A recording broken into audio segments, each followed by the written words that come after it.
আমার স্ত্রী যে রাসূলের মেয়ে ছিল, কুত্তার বাচ্চা, বিশ্বাস হলো না, উনি মা ফাতেমা ছিলেন।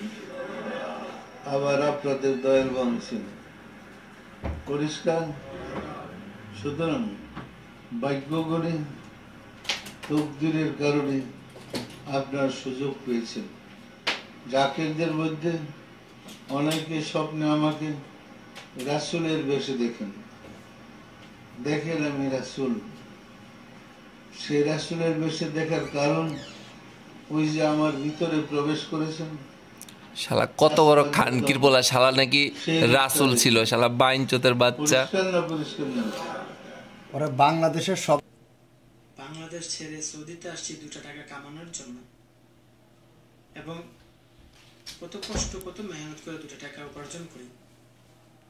আর বাংলাদেশের কিছু কুত্তার বাচ্চা আছে, শুয়োরের বাচ্চা আছে, নাস্তিক, পীর দাবি করে, নিজেকে নিজে পীর দাবি করে, ওনার ভক্তদেরকে চাঁদা দাবি করে। দেখেন আমার প্রোফাইলে ভিতরে আছে। তো এখন থেকে প্রতিশ্রুতি নিয়েছি, পদক্ষেপ নিয়েছি, আমিও এখন পীর। আমার ব্যবসা দেখলে কি মনে হয় যে এখন আমি পীর? আমার মাথার উপরে যেটা বসে আছে এটা কি জানেন? উদ্ভুত জীব। জীবটা হচ্ছে, এটা ঘুঘু পাখি না, এটা একটা জিন।